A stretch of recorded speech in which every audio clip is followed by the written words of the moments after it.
अभी तक तो खैर धारा 370 हटने के पहले बहुत लोग तो चले गए, 80% 90% लोग चले गए वहां से, कश्मीरी पंडित।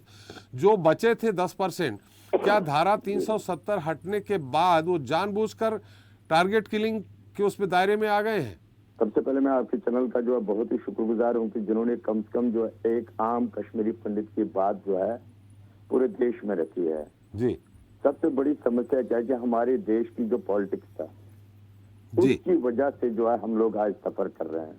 जी सन 1990 से लेकर आज तक जो है हम पे जो है खाली सियासत चली गई, कुछ काम हुआ नहीं है। सरकारें आती गई जाती रही, लेकिन हम लोग वहीं के वहीं है। जब से हमने बीजेपी को जो है तन मन धन से जो अपना सहयोग दिया था सन 1990 से लेकर आज तक जो है हमने हर जगह पर जो है बीजेपी को ढूंढा था कि वो हमारा कुछ ना कुछ समाधान करेगी। लेकिन एक इतिहास बोलता है कि जब जब भी बीजेपी की सरकार रही है तब तब जो है कश्मीरी पंडित को जो है पलायन होना पड़ा। आप 1990 से लेकर आज तक जो आप स्टोरी निकालेंगे सर, जी तब तब जो है कश्मीरी पंडित को जो है कश्मीर से विस्थापित होना पड़ा।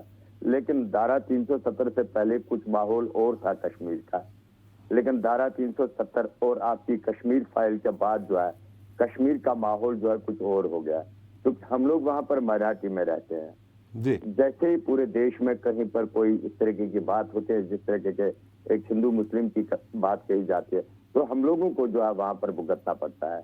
क्योंकि मुझे याद है जब हम 1990 में कश्मीर से निकले थे, उस समय भी जो है ऐसे हालात थे कि हकीकत में जो है कि भाई ने भाई को नहीं बताया कि मैं जा रहा हूँ। मतलब वो स्लोगान चलते थे कि नाले तकदीर अल्लाह अकबर, हम क्या चाहते हैं आजादी, आजादी का मतलब क्या है, ला इलाहा इल्लल्लाह या मोहम्मद रसूल अल्लाह, अजगर शासन पाकिस्तान बट ओवर है बट इंसान। मतलब इट मीन्स कि हमें पाकिस्तान चाहे कश्मीरी पंडितों के बगैर Pakistan. That was the slogan at that time. But where was the government of India?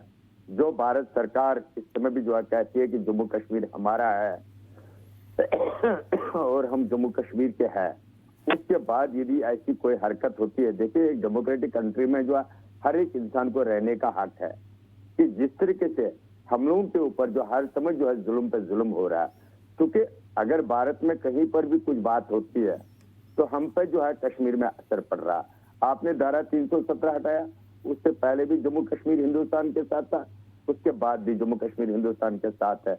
मर्जी तो बात वो होनी थी कि अगर हकीकत में भारत सरकार के दम था, हमारे देश के प्रधानमंत्री के अंदर दम था, 56 इंच के सीने में दम था, तो आज ये पीओ को ले आते अपने पास।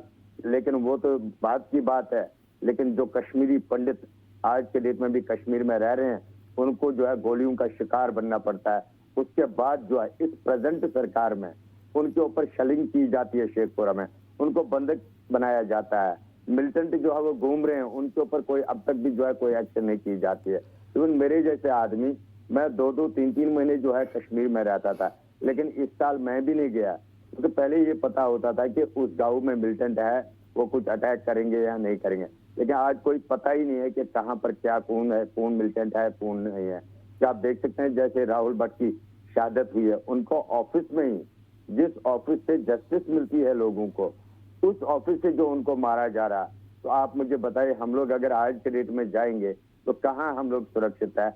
और भारत सरकार जो पार्लियामेंट में इतने जो है दावे कह रहे हैं, तो वो मुझे लगता है कि कहीं ना कहीं वो झूठ है, क्योंकि कुछ मीडिया चलने जो है वो भी नहीं चाहती है कि कश्मीरी पंडित को जो है एक्चुअल फिगर में बाहर लाना, क्योंकि ये पूरे देश को पता चलना चाहिए कि कश्मीरी पंडित के साथ एक्चुअल में हो क्या रहा और हुआ क्या है।